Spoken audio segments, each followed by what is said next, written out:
Halo semua, kembali lagi di Kisah Bola. Kali ini kita akan menceritakan kisah perjalanan hidup Lionel Messi. Messi lahir di Rosario, Argentina 24 Juni 1987. Dia sudah menendang-nendang apapun yang berbentuk bulat, dari plastik, potongan-potongan kain, hingga potongan karet pada usia 2 tahun. Neneknya adalah orang pertama yang membelikan Messi bola plastik pada usia 3 tahun. Saat sang ibu khawatir Messi terluka karena berbenturan dengan teman-temannya yang memiliki fisik lebih besar, si nenek malah berseru, "Biarkan anakmu bermain bola, itu tak akan membuatnya terluka." Messi bukan berasal dari keluarga berpunya. Meski juga tidak miskin, ayahnya George seorang supervisor perusahaan baja Alginder. Ibunya petugas cleaning service paruh waktu. Di sela pekerjaannya, George terkadang melatih anak-anaknya di kampungnya bermain bola, termasuk Rodrigo dan Matias. Namun, mata nenek Celia lebih tajam daripada menantunya, George, dalam melihat bakat Messi. Satu hari pada 1992, sang nenek mendatangi pelatih klub lokal, Grandoli Salvador Aparicio. "Don Aparicio, lihatlah pemain Leo. Betapa uniknya permainan cucuku." Kalimat itu masih diingat betul oleh Aparicio sampai sekarang. Rumah Aparicio cuma berjarak beberapa blok dari rumah keluarga Messi. Sebagai tetangga yang baik, Aparicio memenuhi permintaan Donna Sally untuk menguji kemampuan Messi. Dan sebenarnya Aparicio sendiri telah kerap mengamati Messi bila menendang-nendangkan bola ke tembok trotoar atau apapun yang ada di lingkungan mereka. "Saya memberinya bola dan anak itu memainkannya seperti telah memainkan bola sepanjang hidupnya," kata Aparicio mengenang pelatih Grandoli. Ini langsung merekrut Messi di klub anak-anaknya. Saat itu Messi berusia 5 tahun. Sang ayah George memuji upaya ibu mertua, yaitu di kemudian hari, "Ibu saya memiliki visi yang tajam." 3 tahun kemudian, pada 1995, Messi berhasil menembus klub anak-anak milik Newell's Old Boys. Suatu hari, 2 klub besar di provinsi Santa Fe.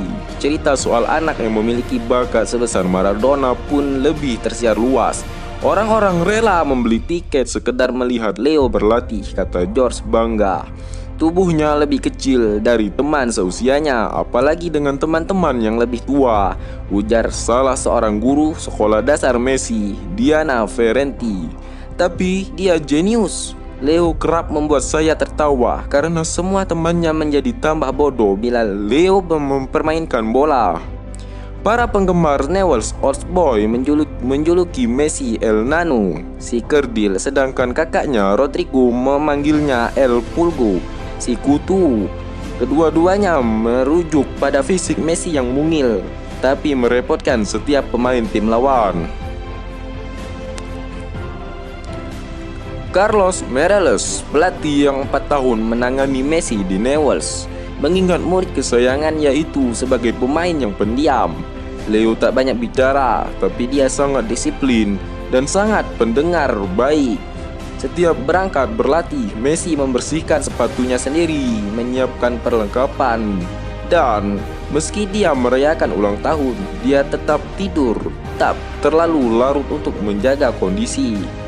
Nenek Celia tentu saja sangat bangga. Upayanya memompah bakat sang cucu tidak disia-siakan.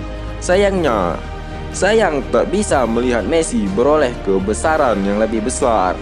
Nenek Sally meninggal pada 1998 saat Messi masih di Newell's Old Boys.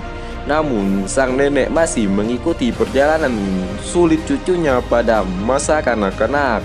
Ini berkaitan dengan ketidaknormalan perkembangan hormon pertumbuhan Messi. Bila tidak diatasi, pertumbuhan badannya akan berhenti pada 150 cm, tidak lebih, kata George. Sejak awal 1998, Messi membawa kemana-mana kotak obat yang berisi hormon pertumbuhan. "Dia kerap bermain di rumah saya," kata salah seorang sahabatnya sekaligus rekan di tim anak-anak Newell's, Lucas Ceglia. Bila dia bermalam di rumah saya, dia datang dan langsung meletakkan kotak obatnya di dalam kulkas.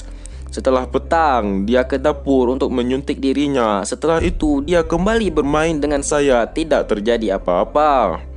Messi masih mengingat masa-masa itu. Saya menyuntiknya obat seperti menggosok gigi. Pada awalnya, orang-orang heran dan bertanya untuk apa saya melakukannya. Setelah terbiasa, mereka pun jadi biasa melihat saya membawa kotak obat dan menjuntiknya diri sendiri.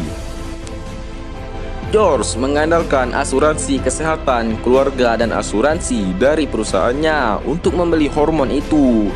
Biaya sebesar 1.000 sampai dengan 1.500 US dollar, sekitar 9,5 sampai 14 juta dolar Amerika Serikat.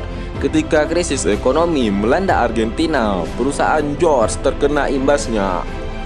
George tak lagi punya uang berlebih untuk membiayai kesehatan anaknya. Presiden Newell's Sergio Almiron juga angkat tangan dan cuma bisa membantu dengan mengirim George uang 200 peso, sekitar 500.000 rupiah sebanyak 2 kali. George berinisiatif membawa Messi ke klub yang lebih besar, yaitu River Plate, salah satu klub ternama di kota negara Buenos Aires. Kenyataannya River menampik karena tak mampu menanggung biaya pengobatan Messi. Malaikat penolong datang, namanya Josep Maria Maglulella, agen pencari bakat bagi Barcelona. Saya tak terbiasa mencari pemain yang terlalu muda bagi Barca, katanya. Namun dua rekan kerja saya di Argentina memaksa saya untuk menengok yang kata mereka seorang calon pemain fenomenal. Messi pun mendapat kesempatan untuk memperagakan permainannya di hadapan Presiden Barcelona saat itu, Carlos Rijkaard. Sang presiden kesengsem berat Messi bersama ayahnya berada di markas Barcelona selama 2 pekan. Setelah itu, George menggertak Barcelona dengan mengatakan, kontrak anak saya dan saya membawa semua keluarganya ke sini atau saya akan mencari klub lain. Rijkaard mengabulkan permintaan itu. Di kemudian hari, kedua belah pihak mensyukuri kesepakatan mereka buat. Messi mendapat perawatan kesehatan dan beroleh wadah yang tepat untuk bakatnya. Sedangkan Barcelona mendapat pelayanan istimewa dari Messi. Tinggi badan Messi pada usianya 28 tahun 175 cm lewat banyak dari sekedar 156 cm seperti diagnosis awal. Apa yang telah Messi raih hingga menjadi orang terkenal, semuanya diraih dengan kerja keras. Semoga dari kisah hidup Lionel Messi kita dapat mengambil manfaatnya untuk dijadikan motivasi dalam kehidupan sehari-hari. Messi merupakan pribadi pemalu, namun jika sedang berada di lapangan hijau, ceritanya akan lain lagi. Itulah kisah perjalanan Lionel Messi. Jika video ini bermanfaat, jangan lupa klik tombol subscribe di bawah ini dan like and share. Jika ingin berlangganan dengan channel kami, jangan lupa klik notifikasi atau tombol lonceng. Terima kasih.